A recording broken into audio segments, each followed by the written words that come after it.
Aladdin Story Part 2.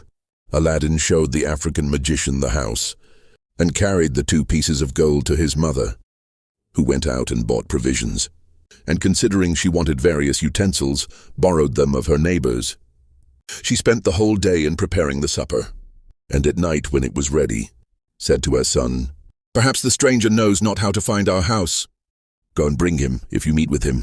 Aladdin was just ready to go, when the magician knocked at the door, and came in loaded with wine and all sorts of fruits, which he brought for a dessert. After he had given what he brought into Aladdin's hands, he saluted his mother, and desired her to show him the place where his brother Mustafa used to sit on the sofa.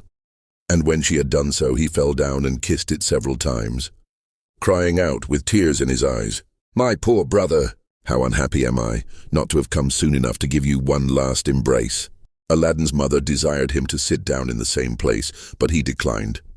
"No," said he, "I shall not do that, but give me leave to sit opposite to it, that, although I see not the master of a family so dear to me, I may at least behold the place where he used to sit."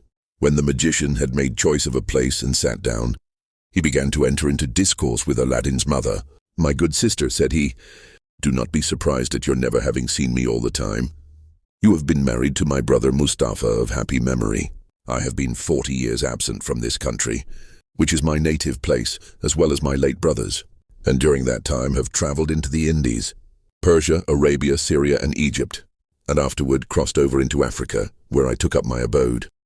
At last, as it is natural for a man, I was desirous to see my native country again, and to embrace my dear brother, and finding I had strength enough to undertake so long a journey, I made the necessary preparations and set out. Nothing ever afflicted me so much as hearing of my brother's death. But God be praised for all things. It is a comfort for me to find, as it were, my brother in a son who has his most remarkable features." The African magician, perceiving that the widow wept at the remembrance of her husband, changed the conversation, and turning toward her son asked him, "What business do you follow? Are you of any trade?" At this question the youth hung down his head, and was not a little abashed when his mother answered, "Aladdin is an idle fellow. His father, when alive, strove all he could to teach him his trade, but could not succeed. And since his death, notwithstanding all I can say to him, he does nothing but idle away his time in the streets, as you saw him, without considering he is no longer a child. And if you do not make him ashamed of it, I despair of his ever coming to any good. For my part, I am resolved, one of these days, to turn him out of doors, and let him provide for himself." After these words, Aladdin's mother burst into tears, and the magician said, "This is not well, nephew. You must think of helping yourself and getting your livelihood. There are many sorts of trades. Perhaps you do not like your father's and would prefer another. I will endeavor to help you.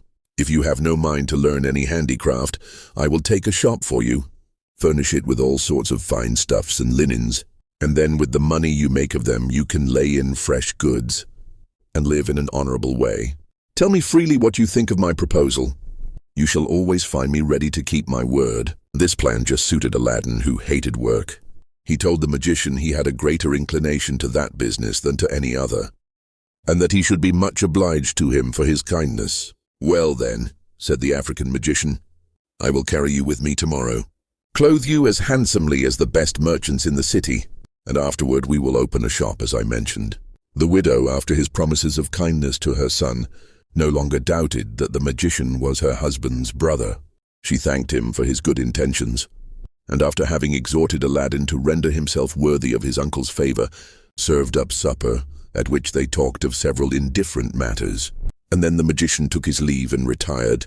He came again the next day, as he had promised, and took Aladdin with him to a merchant, who sold all sorts of clothes for different ages and ranks ready-made, and a variety of fine stuffs, and bade Aladdin choose those he preferred, which he paid for.